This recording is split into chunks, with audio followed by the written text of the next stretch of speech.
They say a mature coastal redwood, 300 feet tall and 20 feet in diameter at the base, contains enough clear lumber to build 40 houses. But in 1890, that tree didn't become houses by thinking positive thoughts. It became lumber through a process so brutal and so technically ambitious that each step, from the moment a surveyor marked the trunk to the moment a finished board left the planing mill, was its own engineering problem wrapped in a body count. We're talking about turning a living skyscraper that weighs 500 tons, rooted in terrain so steep a man can barely stand, into finished boards delivered to San Francisco or Chicago, using technology that hadn't advanced much beyond axes, saws, and steam. No chainsaws, no hydraulic equipment, no trucks. Just iron, wood, muscle, and a willingness to accept casualties that would shut down a modern operation before lunch. This isn't the story of how they cut the trees down. This is the story of the complete journey. From the moment a timber cruiser marked a redwood in the fog belt of Humboldt County, to the moment a surfaced, planed, graded board was loaded onto a ship bound for market. Every step was impossible. Every step was solved. And every step cost lives.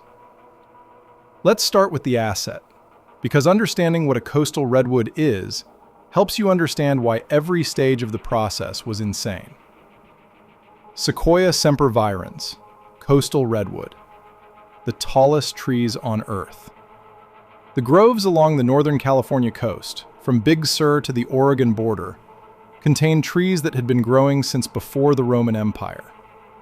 300 feet was not unusual. 350 feet was documented.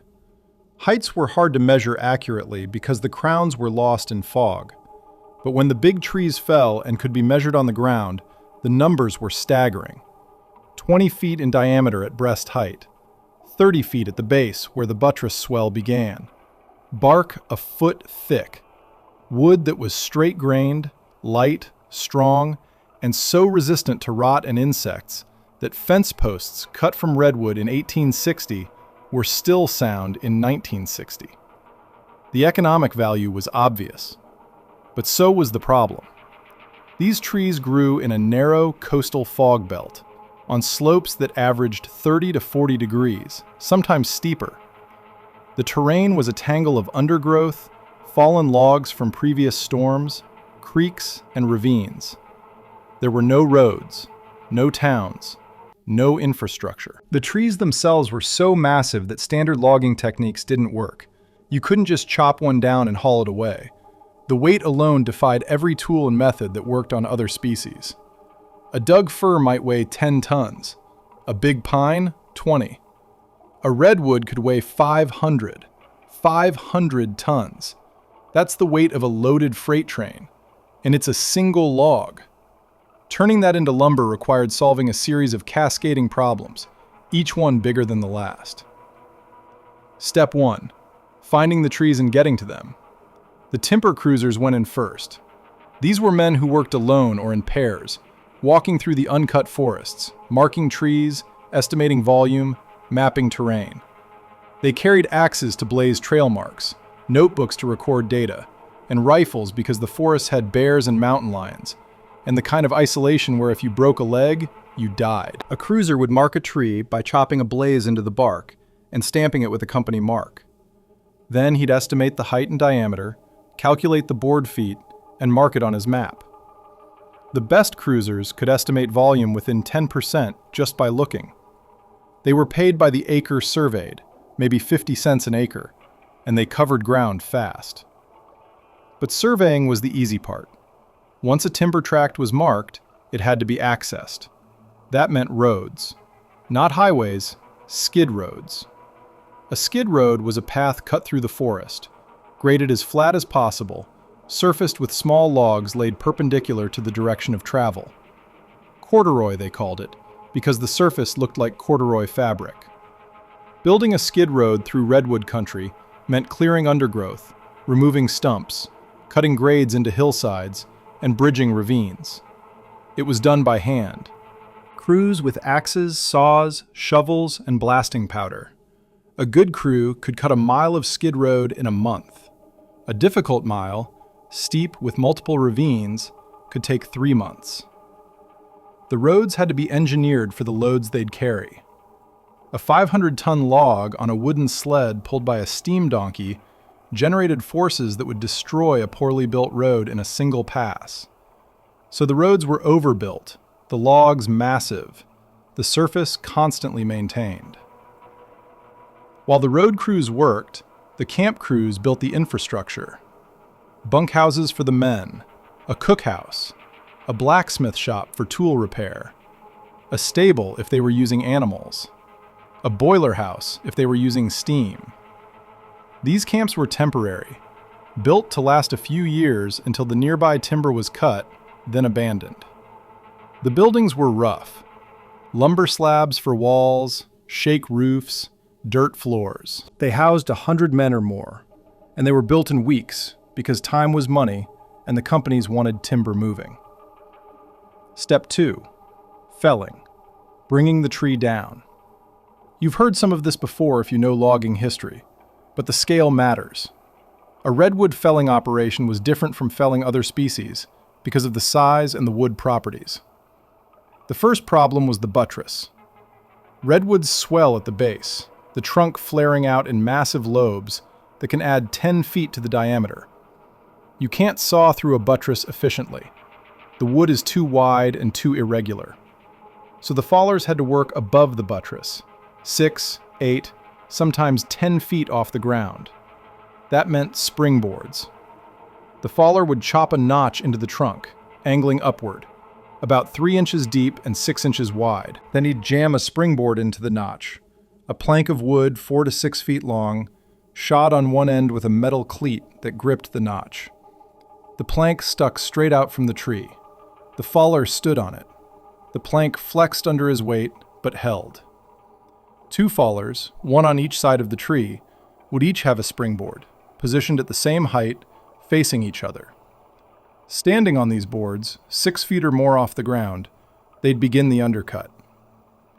The undercut was chopped with double-bit axes, a wedge-shaped notch on the side of the tree facing the direction you wanted it to fall. The notch had to be deep, a third of the diameter or more, and precise. The angle controlled the fall. Too steep, and the tree would sit back and bind the saw. Too shallow, and you lost control. Chopping the undercut on a 20-foot diameter redwood took days. Not hours. Days. The fallers would swing in rhythm, one man, then the other, chips flying. The wood was soft compared to hardwoods, but there was so much of it. Every swing removed a few pounds. The undercut might require removing several tons of wood. And you were doing it standing on a plank 6 feet in the air, swinging an axe that weighed 4 pounds. Thousands of swings, in fog and drizzle, because the redwood belt is always damp. Once the undercut was complete, the back cut began. The misery whip. A crosscut saw, 8, 10, sometimes 12 feet long for the big redwoods. 2 men, one on each end, pulling in rhythm. The saw only cut on the pull stroke. Push and you'd buckle the blade. The fallers stood on their springboards, pulling the saw back and forth, cutting from the backside of the tree toward the undercut. The kerf, the slot cut by the saw, had to be kept clean. Sawdust would pack in and bind the blade. The fallers used wedges, pounding them into the kerf behind the saw to hold it open and to apply pressure, tilting the tree toward the undercut. Redwood is fibrous. The saw would gum up with pitch and friction heat. Every few minutes, the fallers would stop, clear the teeth, apply kerosene or oil to lubricate the blade, then start again. On a big tree, the back cut could take 2 days, 48 hours of pulling a saw. Not continuously, but in shifts, switching out when your shoulders gave out or your hands blistered through the calluses. And all of this while standing on a springboard, balanced, knowing that if the tree started to go before you were ready, You had seconds to pull the saw clear, grab your gear, and get off the board before hundreds of tons of wood came down on you. Reading a redwood for the fall was an art. The trees often leaned, but not always in the direction you wanted. Wind was a factor. The canopy was so high that wind at crown level could be strong even when the ground was calm. Internal rot was another variable. Old redwoods often had hollow centers, fire scars from ancient burns. A tree could look solid and have a rotten core that shifted the weight distribution unpredictably. The fallers looked for signs, checked the lean with a plumb bob, listened to the wind, discussed the plan, and then they committed, because once the back cut was started, you couldn't stop. Eventually, the moment came. The wood between the undercut and the back cut, the hinge, got thin enough that the tree's weight overcame the resistance. You'd hear it, a crack, deep and resonant, like a gunshot but lower. Then a tearing sound as the hinge fibers began to separate. The fallers would yank the saw free, drop their tools, and run. There were escape routes planned, paths cleared in the undergrowth, angled away from the fall line. You didn't run directly back from the tree. You ran at an angle because the butt could kick back when the tree hit the ground, a phenomenon called the barber chair, where the base splits and the stump end shoots backward with lethal force. The tree would begin to tip, slowly at first, then faster. The crown, 300 feet up, would swing through an arc. The sound was immense, the rushing of air through the branches, the cracking of limbs, and then the impact. When a redwood hit the ground, the shock was seismic. You felt it through your boots half a mile away. The ground shook. The tree bounced, sometimes several feet, then settled. Branches exploded. Dust and debris filled the air. And if everything went right, the tree was down, lying where you wanted it, and nobody was dead. But things didn't always go right. Widowmakers, dead branches or broken tops, would fall during the cut, dropping from the canopy without warning. A branch the size of a telephone pole falling 300 feet would kill a man instantly. The tree could split during the fall, part of the trunk peeling away and whipping to the side. The butt could kick. The tree could hit another tree, hang up, creating a massive suspended hazard that had to be dealt with before work could continue.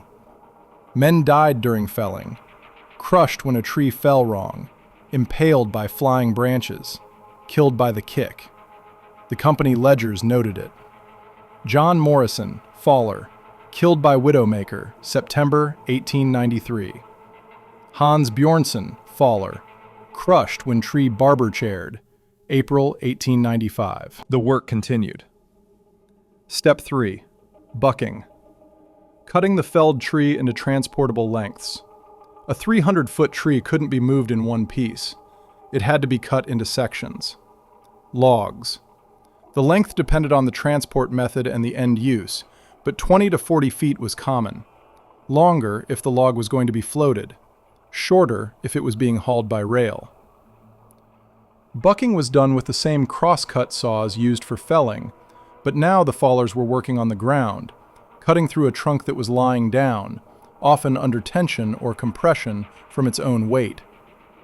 A log section cut from near the base might be 6 or 8 feet in diameter and weigh 20 tons. Cutting through it was hours of saw work. The danger was different. The log could split as you cut, the fibers tearing, the two halves springing apart with enough force to crush anything in between. Logs on a slope could roll once they were cut free. If you were standing on the downhill side when a 20-ton log started to move, you had no chance. The buckers worked in teams, reading the log, planning the cut, setting up escape routes.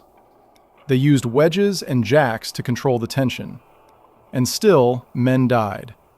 Crushed when a log rolled. Caught when a split happened faster than expected. Step 4. Moving the log to the landing. This is where the process became truly industrial and truly deadly. The logs were now on the ground, bucked to length, scattered through the forest wherever the trees had been felled. They had to be moved to a central collection point, the landing, where they could be loaded onto rail cars for transport to the mill. The weight problem was immense. A 20-foot section of log from a big redwood, 8 feet in diameter, weighed approximately 15 tons. A 40-foot section could weigh 40 tons. These were not objects that could be manhandled. They required mechanical advantage. In the earliest operations, the solution was animal power. Bull teams, oxen, not horses. Horses weren't strong enough, and their hooves couldn't handle the terrain.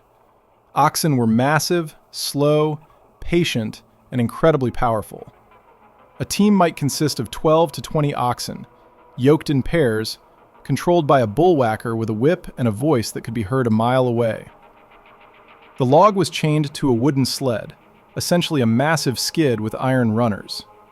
The sled sat on the skid road, the corduroy surface of logs.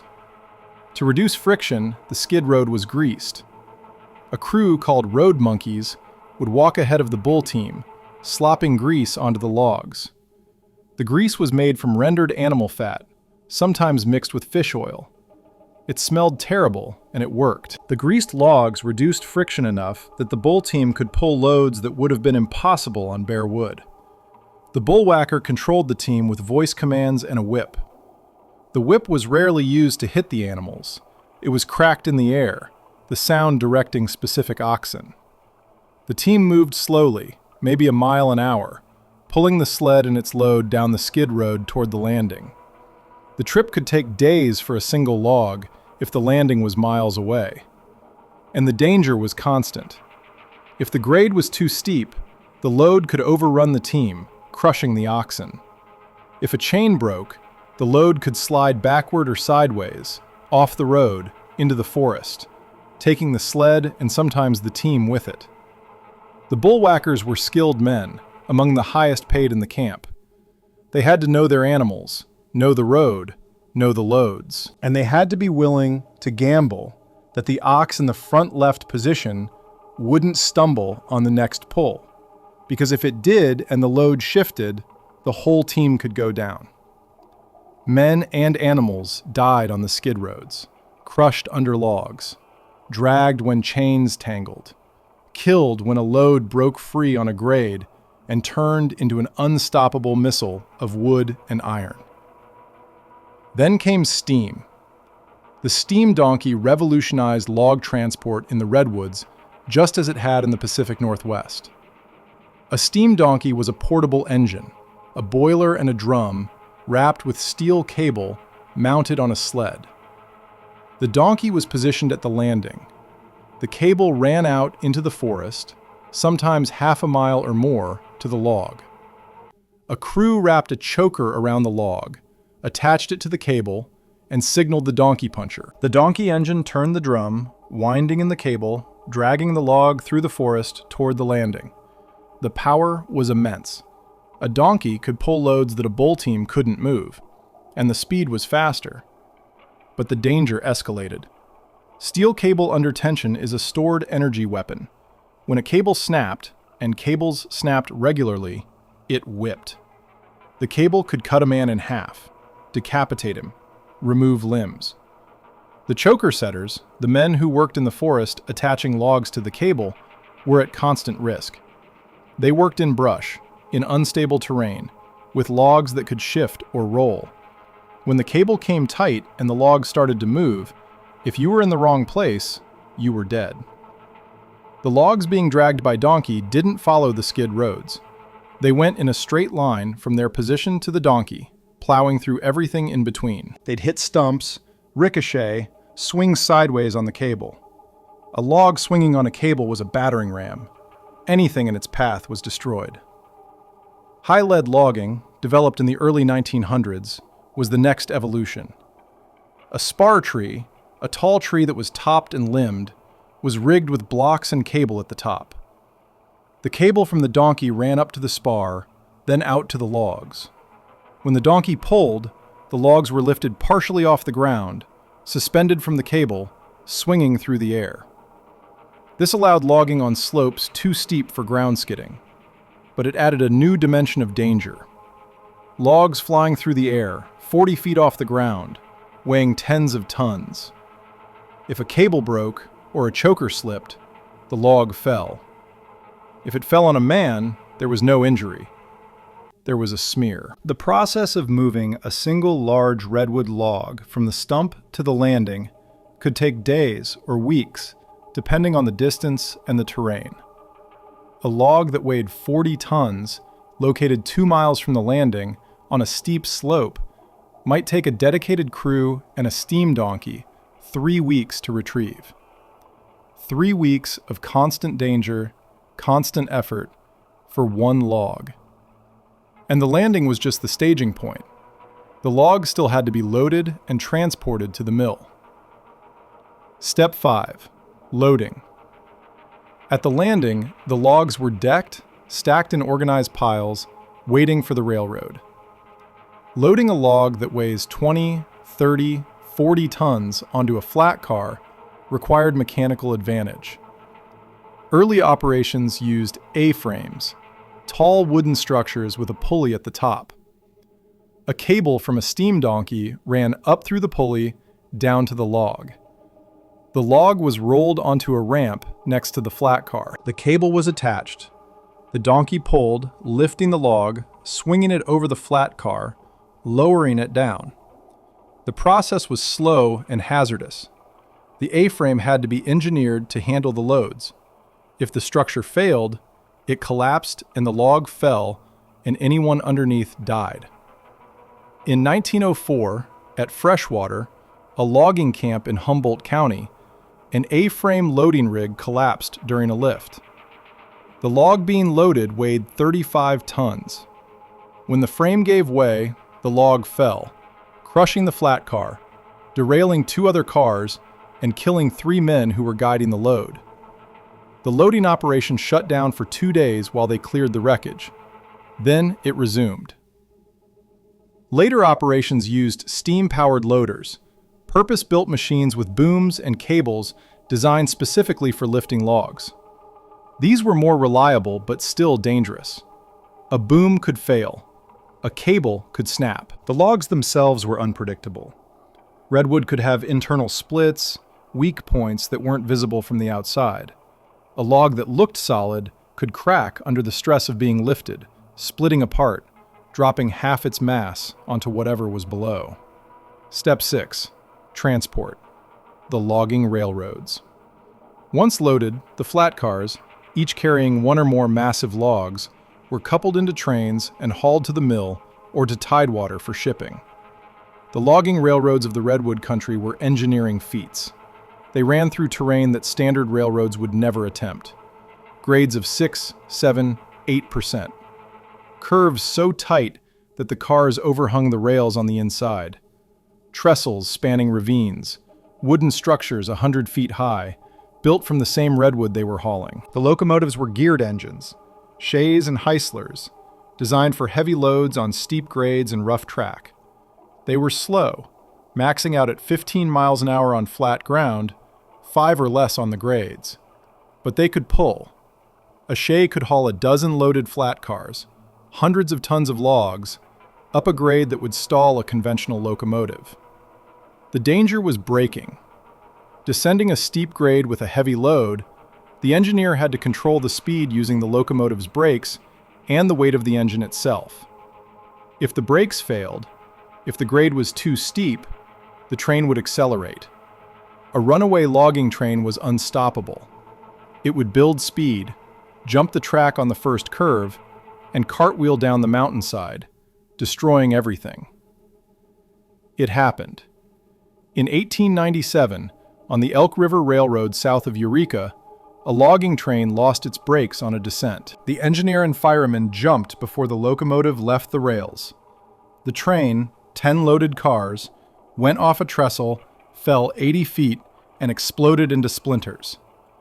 No one on the train survived because no one stayed on the train. But the wreckage destroyed the trestle and shut down the line for 3 weeks. The trip from landing to mill could be 10 miles or 50, depending on the operation.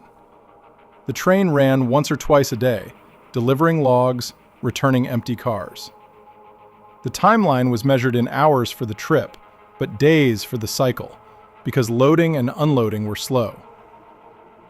Step 7. The mill. This is where the log became lumber, and this is where the industrial danger reached its peak. The logs arrived at the mill and were unloaded into the log pond, a large body of water, natural or artificial, where logs were stored. The pond served multiple functions. It kept the logs from drying and cracking, it allowed them to be sorted and organized, and it made them easier to move, floating them instead of dragging them. The pond crew used pike poles and small boats to maneuver logs into position. When a log was ready to be milled, it was pulled from the pond onto the log deck and then onto the carriage. The carriage was the heart of the sawmill, a massive movable platform that held the log and fed it through the saw blade. The log was secured to the carriage with dogs, heavy metal spikes driven into the wood. The carriage ran on rails, powered by steam, moving the log forward into the blade, then retracting for the next cut. The saw itself was the most dangerous piece of equipment in the mill. Early mills used muley saws, vertical blades that moved up and down in a reciprocating motion. They were slow and inefficient. Circular saws were faster, but limited in size. A circular saw could only cut a log as large as half the diameter of the blade. For big redwoods, you needed a big blade. Some mills use circular saws 8, 10, 12 feet in diameter. These blades spun at high RPM, the teeth moving at over 100 miles an hour. The sound was a scream, a high-pitched whine that could be heard miles away. The sawyer, the man who operated the carriage and controlled the cut, was the most skilled worker in the mill. He decided how to cut each log, how to maximize the yield of clear lumber, how to avoid defects.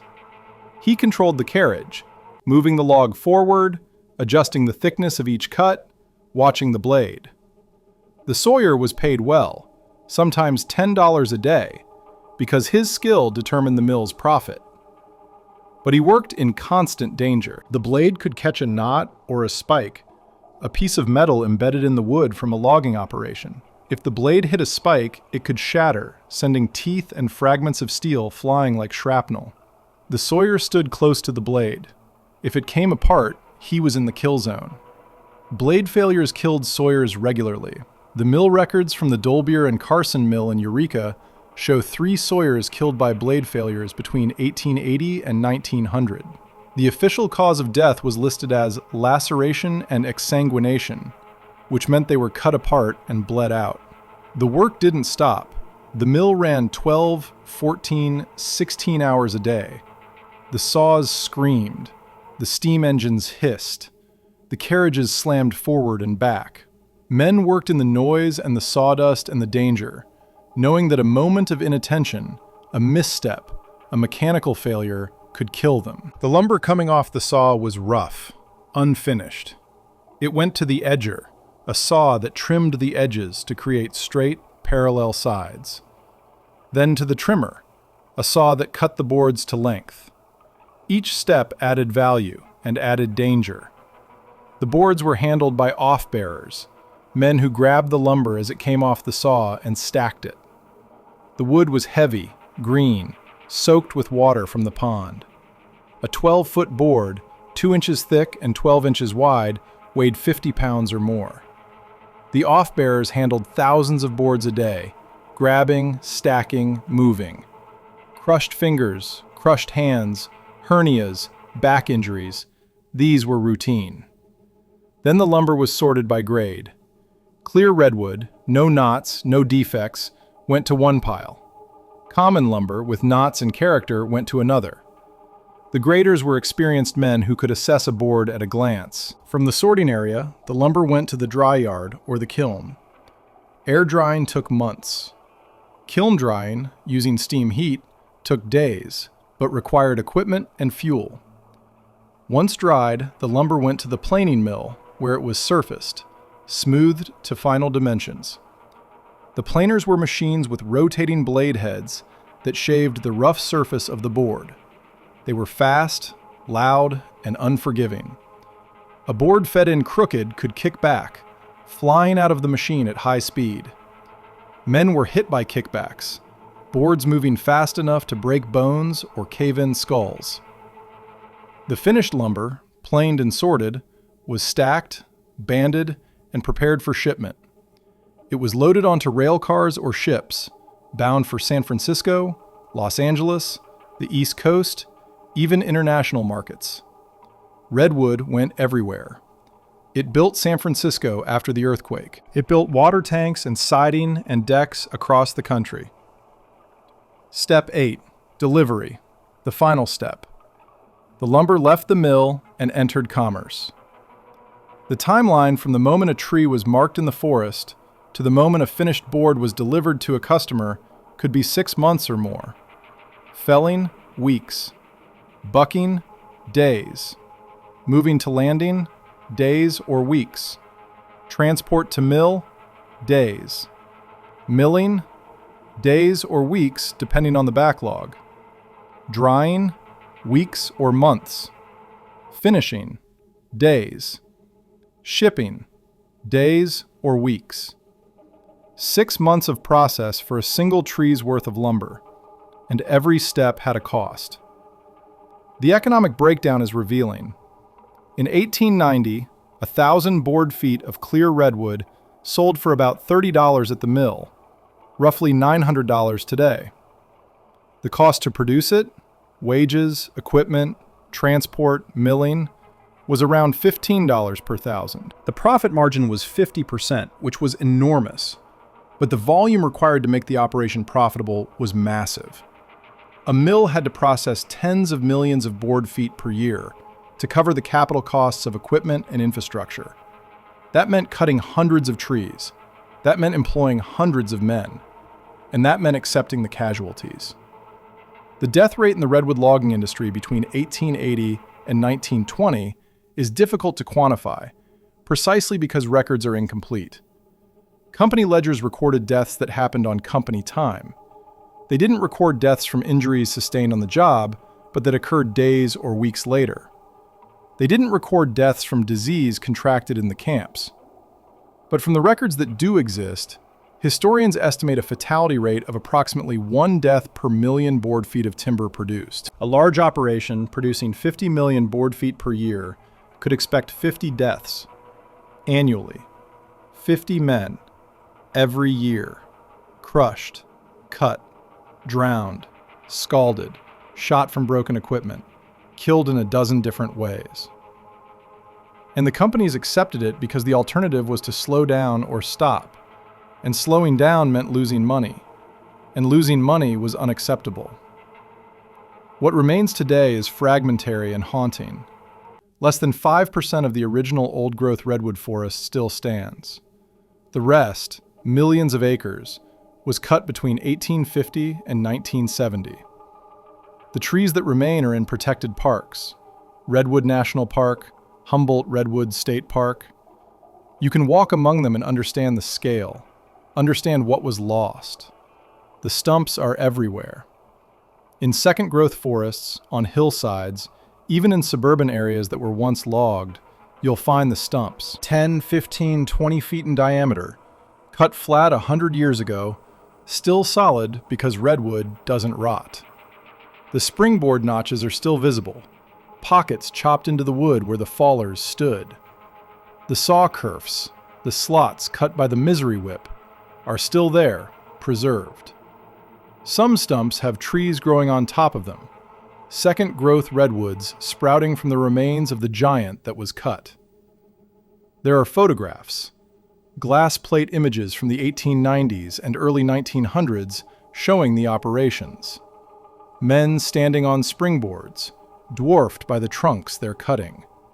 Bull teams pulling logs the size of rail cars. Mills with blades taller than a man. The images are haunting because the scale is so extreme it looks fake. But it's not.